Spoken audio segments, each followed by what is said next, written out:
आगे क्या लिखा, बाइबल कहती है, और पांव में मेल की सुसमाचार की तैयारी के जूते पहन, and your feet shod with preparation of the gospel of piece.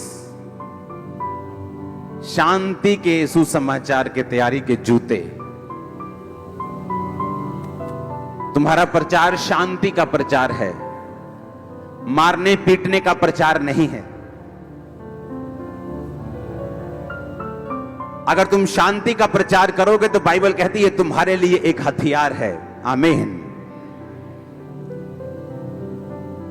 कि तुम शांति के जो सुसमाचार के जूते हैं तुमने वो पहने हुए हैं, यानी जो दिमाग में है वो दिल में लेके आओ, और जब दिल में आ गया तो उसका प्रचार करो, वो भी शांति के साथ। आमीन। लोगों ने कहा क्रिश्चियन जो हैं ये क्रूसेड कर रहे हैं, धर्म युद्ध कर रहे हैं।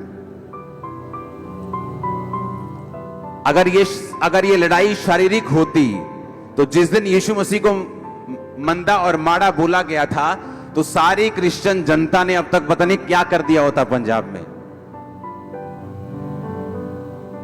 अगर मैं आपसे कहूं कि चलो ज्ञान पर कुछ चर्चा करते हैं, और एक दिन हम निर्धारित कर लें कि इस दिन हम ज्ञान चर्चा करेंगे, और जब हम ज्ञान चर्चा करने लगे तो हम सारे धर्मों की बुराई करके, लोगों की बुराई करके उसको अलग ही रूप दे दे, और बाद में ज्ञान चर्चा जब भी शब्द याद किया जाएगा वो इसलिए याद किया जाएगा कि इसमें सब धर्मों की, लोगों की, सब अगुओं की बुराई होती थी, वो शब्द जो है वो बदनाम हो जाएगा। लेकिन शब्द क्या है?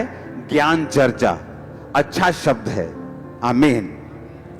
जब क्रूसेड शब्द का प्रयोग होता था तो उसका मतलब है धर्म युद्ध, और बाइबल कहती है ना तो हमारा युद्ध किसी इंसान के साथ है, ना किसी समाज के साथ है, ना ही हमारे हथियार शारीरिक हैं।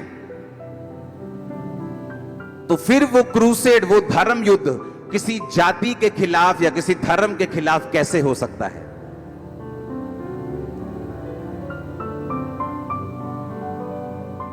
अगर पुराने समय में किसी ने इस शब्द का दुरुपयोग करके इसे शारीरिक लड़ाई का कारण बनाया तो वो उस इंसान की गलती हो सकती है, वर्ड की गलती नहीं। क्रूसेड कोई भी क्रिश्चियन कभी भी यूज कर सकता है।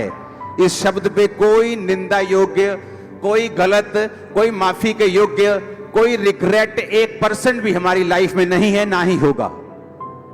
आमीन। अब सवाल उठता है क्या हम इसका प्रयोग करें कि नहीं? जब एक शब्द का कूड़ प्रचार हो जाए या उसका नेगेटिव प्रचार हो जाए तो उस शब्द का प्रयोग फिर नहीं करना चाहिए, क्योंकि हमारा मकसद क्रूसेड शब्द का प्रयोग करना नहीं, प्रीच करना है। वो हम मसीह सत्संग लिख के भी प्रीच कर लेंगे, डोंट वरी। हमारा काम तो शांति का प्रचार करना है। वो तो मीटिंग का कोई नाम ना भी हो तब भी हम कर लेंगे, वो सारे क्रिश्चियन, सारे पास्टर्स हम कर लेंगे, मैं कर लूंगा, इसलिए कि इस शब्द पे हंगामा ना हो, ताकि जो कोई ये देखे कि क्रूसेड, अच्छा ये वही क्रूसेड है जो इनका धर्म युद्ध है, मैं इस पे नहीं जाऊंगा, मैं इसका विरोध करूंगा। और उन्हीं को तो हमने बचाना है, नशों से बाहर निकालना है। हाँ, किसी धर्म के बारे में नहीं, जीसस क्राइस्ट के बारे में, जो परमेश्वर है, जो स्वर्ग और नरक का जो आपने प्ले देखा, जो स्वर्ग का रास्ता है, उसी के बारे में बताना है। तो बाइबल तो ये भी कहती है कि अगर तेरा भाई एक अविश्वासी तुझे मीट खाता देखकर ऑफेंड होता है तो मीट खाना छोड़ सकता है तू। हालेलुया।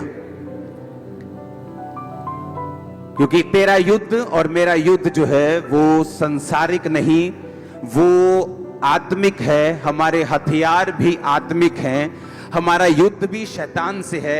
अगर मेरा युद्ध शैतान से है जिसका हेड ऑफिस आसमान में है, मेरे हथियार आत्मिक हैं, तो मेरा धर्म युद्ध शारीरिक कैसे हो सकता है? क्योंकि ना तो मेरे पास हथियार हैं और ना ही मेरी कोई ट्रेनिंग है कि मैं किसी व्यक्ति के खिलाफ लड़ूं। इसका मतलब यह है कि आपको तैयारी करनी है स्पिरिचुअल फाइट की, कि आप सब कुछ पूरा करके स्थिर रह सकें और जब स्वर्ग में एंटर करें तो जीसस क्राइस्ट बाहें खोलकर आपका स्वागत करते हुए मिले आपको कि आ मेरे बेटे, आ मेरी बेटी, तूने सही काम किया, तू खड़ा रहा, तू अड़ा रहा, तू डरा नहीं, घबराया नहीं। हालेलुया।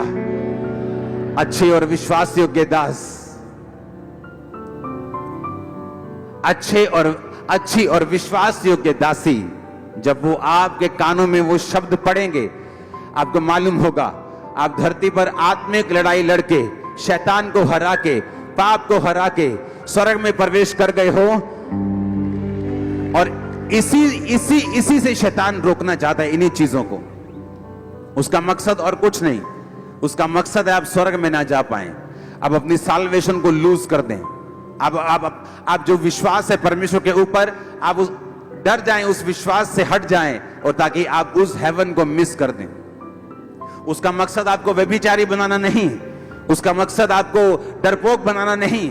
उसका ये सारे उसके प्लान जो हैं, उसके हथियार जो हैं, आपकी साल्वेशन को मिस करवाने के लिए, आपकी साल्वेशन मिस हो जाए, वो इन चीजों के लिए है। Hallelujah, hallelujah.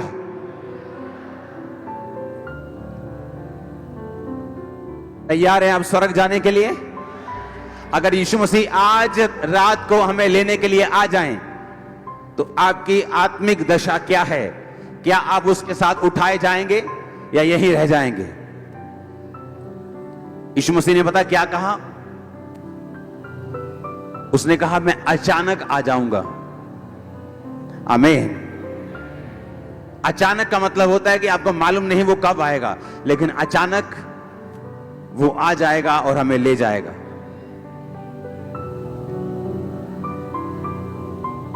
आज तो ऐसा लग रहा है कि सचमुच स्वर्ग से प्रीच हो रहे हैं। हाँ,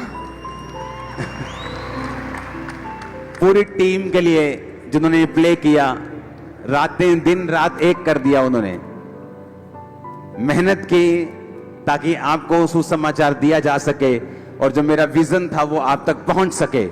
तारीफ करो पूरी टीम के लिए। और इस प्ले में एक खास बात होती है कि जितने शैतानी लोग होते हैं उतने आत्मिक चाहिए होते हैं, क्योंकि शैतान का जो रोल है या शैतानी जो दूतों का रोल है, वो एक आत्मिक बंदा ही उसे समझ सकता है और कर सकता है।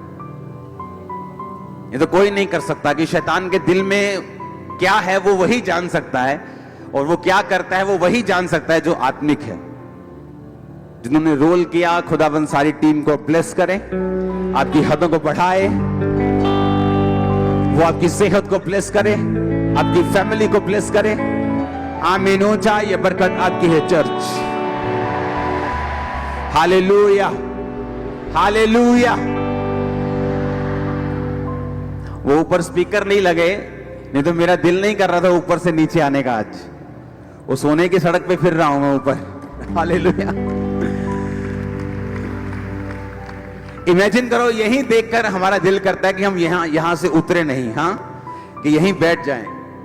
हाँ, तो इमेजिन करो ऊपर जाके क्या होगा।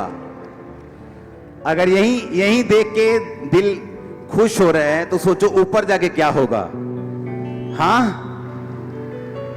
इसलिए मैंने कहा कुछ भी मिस कर दो, कोई आशीष मिस हो गई, कोई हो गया कुछ, पर स्वर्ग मिस मत करना, वहां जरूर पहुंच जाना। और सुनो मेरी बात, अकेले मत जाना, अपने परिवार को लेके जाना, और अपने लोगों को लेके जाना, और अपने मोहल्लों को लेके जाना, और ग्रेस रिसीव करो उनको लेके जाने की यीशु मसीह के नाम में। आमीन, आमीन। अकेले मत जाना, साथ लेके जाना, तो तेरा घराना बचाया जाएगा। इसीलिए आप हमेशा देखते हैं कि मसीहियत का विरोध, इसके बावजूद कि वो शारीरिक लड़ाई में नहीं है, वो अपने विरोधियों का विरोध नहीं करते, उनको गालियां नहीं देते, उनको मारते नहीं, ताकत होने के बावजूद भी यूज नहीं करते। क्यों मसीहियत का ही विरोध होता है? क्योंकि शैतान को मालूम है, यीशु मसीह ने कहा मैं स्वर्ग का एकमात्र द्वार हूं। उनको मालूम है, शैतान को पता है, अगर कोई मसीह में गया वो स्वर्ग में गया, वो मुक्ति में गया, वो साल्वेशन में गया, वो बड़े बड़े काम देखेगा परमेश्वर के, और उसे वो पसंद नहीं। आप जहां मर्जी चले जाओ, आपका विरोध नहीं होता। लेकिन जैसे आप चर्च में जाते हैं, जैसे आप जीसस क्राइस्ट के रास्ते को फॉलो करते हैं, आपका विरोध होता है। क्यों? बाइबल में जब ईसाई धर्म नाम का जिक्र तक नहीं है, बाइबल में किसी धर्म युद्ध का जिक्र तक नहीं है, बाइबल में किसी जाति किसी धर्म के खिलाफ युद्ध का जिक्र तक नहीं है, किसी के खिलाफ किसी बंदे को मारने का जिक्र तक नहीं है, अगर वो विश्वास ना करे तो उसको थप्पड़ भी नहीं मारना, ये बाइबल कहती है कि उसको छोड़ दो उसके हाल पर। अगर ये शारीरिक युद्ध नहीं है तो विरोध किस बात का? क्योंकि शैतान को पता है कि यीशु मसीह एकमात्र द्वार है मुक्ति का, और वो रोकना चाहता है, जिसमें वो कतई कामयाब नहीं होगा, कभी कामयाब नहीं होगा।